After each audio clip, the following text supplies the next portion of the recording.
საქართველოს პროკურატურამ წინასწარი შეთანხმებით ჯგუფის მიერ მოქალაქეთა კუთვნილი დიდი ოდენობით თანხის მოტყუებით დაუფლების, საქართველოს მოქალაქის უცხო ქვეყანაში უკანონოდ დარჩენისთვის ხელშეწყობის, საქართველოს მოქალაქისთვის უცხო ქვეყანაში თავშესაფრის მისაღებად მცდარი ინფორმაციის წარდგენის ხელშეწყობის და ორგანიზების, ასევე ყალბი ოფიციალური დოკუმენტის დამზადება გასაღების ფაქტებზე 3 პირი დააკავა და 6 პირის მიმართ სისხლისამართლებრივი დევნა დაიწყო. საქართველოს პროკურატურის და ამერიკის შეერთებული შტატების საელჩოს რეგიონული უსაფრთხოების სამსახურის მიერ ერთობლივად ჩატარებული ღონისძიების შედეგად გამოვლენილია 2 ორგანიზებული დანაშაულებრივი ჯგუფი. გამოძიებით დადგენილია, რომ ამერიკის შეერთებულ შტატებში საიმიგრაციო პოლიტიკის გამკაცრების შედეგად ამერიკის შეერთებული შტატების საზღვრის გადაკვეთა გართულდა. აღნიშნულის გამო საქართველოს 4 მოქალაქემ დანაშაულებრივი ორგანიზებული ჯგუფი ჩამოაყალიბა. წინასწარ შემუშავებული გეგმის შესაბამისად ისინი ამერიკაში თავშესაფრის მსურველ საქართველოს მოქალაქეებს მოიძიებდნენ და მათ თავშესაფრის მისაღებად საჭირო ისტორიის ეგრეთ წოდებულ кейსის შექმნას, მტკიცებულებების შეგროვებასა და სასამართლოში მხარდაჭერას პირდებოდნენ. საქართველოს პროკურატურის მიერ ჩატარებული გამოძიებით დადგენილია საქართველოს 366 მოქალაქის ვინაობა, რომლებმაც ამერიკის შეერთებულ შტატებში თავშესაფრის მისაღებად ორგანიზებული დანაშაულებრივი ჯგუფის წევრებს მიმართეს.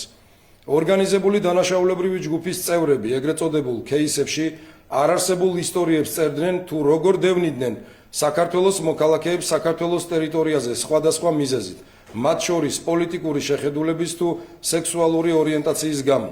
აღნიშნული ისტორიების გამყარების მიზნით ორგანიზებული დანაშაულებრივი ჯგუფის წევრები ამზადებდნენ ყალბ დოკუმენტებს და სანაცვლოდ დიდი ოდენობით თანხებს ითხოვდნენ. კერძოდ, ყალბი ეგრეთ წოდებული кейსის შედგენის სანაცვლოდ 1000-დან 1500 ამერიკულ დოლარამდე თანხას, ხოლო ყალბი დოკუმენტების დამზადებისთვის 3000 ამერიკულ დოლარს. გარდა მითითებული თანხებისა, თავშესაფრის მაძიებლის საქმის წარმოებისა და წარმატებით დასრულებისთვის თითეული მოქალაქისაგან ითხოვდნენ და იღებდნენ დამატებით 6000-დან 8000 ამერიკულ დოლარამდე თანხას.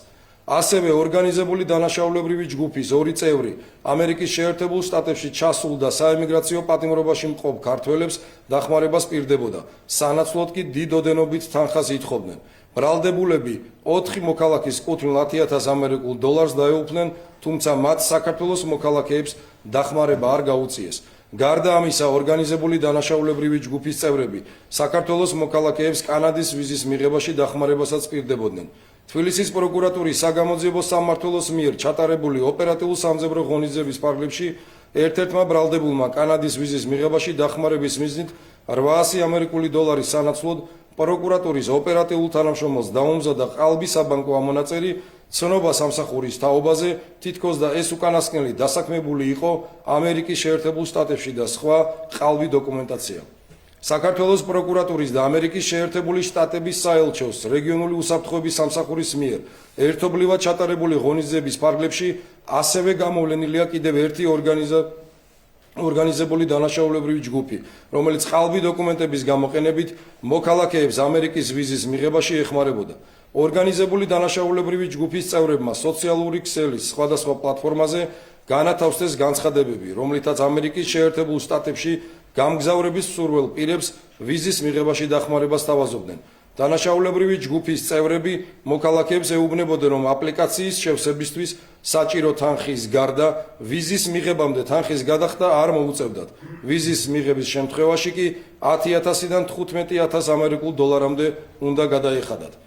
ჯგუფის წევრებმა 65 საქართველოს მოქალაქეს ამერიკის საელჩოში წარსადგენად დაუმზადეს და გადასცეს ყალბი ოფიციალური დოკუმენტები, რომელთა გამოყენებითაც მოქალაქეთა ნაწილმა შეძლო ვიზის მიღება. ვიზის მიღების შემდეგ მათ 112000 ამერიკული დოლარი ხელზე გადასცეს ორგანიზებული დანაშაულებრივი ჯგუფის წევრებს. მას შემდეგ, რაც წარმოშობილი ეჭვების საფუძველზე საელჩომ დოკუმენტების ნაწილი გადაამოწმა, გამოვლინდა დანაშაულებრივი ჯგუფის სიყალბე, რის გამოც ყველა მოქალაქეს, ვისაც დანაშაულებრივი ჯგუფის წევრები ეხმარებოდნენ, ვიზა გააუქმდა. მიუხედავად აღნიშნულისა 2025 წლის იანვრიდან 2026 წლის თებერვლის ჩათვლით პერიოდში ორგანიზებული დანაშაულებრივი ჯგუფის წევრებმა ყალბი დოკუმენტების გამოყენებით ფინანსური სარგებლის სახით მოქალაქეებისაგან მიიღეს 142.786 ამერიკული დოლარი, 15.095 ლარი და 1,560 евро. ბრალდებულებს ბრალდება საქართველოს სისხლის სამართლის კოდექსის 344 სეკუნდა მუხლის მეორე ნაწილის გედადე ქვეპუნქტებით, მესამე ნაწილით პირის მიერ ფინანსური ან სხვა მატერიალური სარგებლის მიღების მიზნით საქართველოს მოქალაქის უცხო ქვეყანაში წინასწარი შეცნობით უკანონო დარჩენისთვის ან და პირის მიერ ამავე მიზნით უცხო ქვეყანაში საერთაშორისო დაცვის მისაღებად საქართველოს მოქალაქის მიერ მისი უფლებების ან თავისუფლებების დარღვევის თაობაზე წინასწარი შეცნობით მცდარი ინფორმაციის წარდგენის ხელშეწყობა ორგანიზება ორი ან მეტი პირის მიმართ ყალბი დოკუმენტის გამოყენებით ორგანიზებული ჯგუფის მიერ 180 მუხლის მეორე ნაწილის და მესამე ნაწილის ბ ქვეპუნქტით თაღლითობა, ესე იგი მართსაწინააღმდეგო მისაკუთრების მიზნით სხვისი ნივთის დაუფლება ან ქონებრივი უფლების მიღება მოტყუებით ჩადენილი წინასწარი შეთანხმების ჯგუფის მიერ დიდი ოდენობით და საქართველოს სისხლის სამართლის კოდექსის 362 მუხლის მეორე ნაწილის ბ ქვეპუნქტით ყალბის სხვა ოფიციალური დოკუმენტის დამზადება გასაღება ფაქტზე წარედგინებად, რაც სასჯელის სახე და ზომად 9 წლამდე თავისუფლების აღკვეთას ითვალისწინებს. საქართველოს პროკურატურა 9 ბრალდებულის მიმართ აღკვეთის ღონისძიების შეფარდების შუამდგომობით თბილისის საქალაქო სასამართლოს კანონით დადგენილ ვადაში მიმართავს. სისხლის სამართლის საქმეზე გამოძიება გრძელდება როგორც აღნიშნულ ფაქტებზე, ასევე სხვა ეპიზოდებში მონაწილე პირთა დადგენისა და გამოვლენის მიზნით.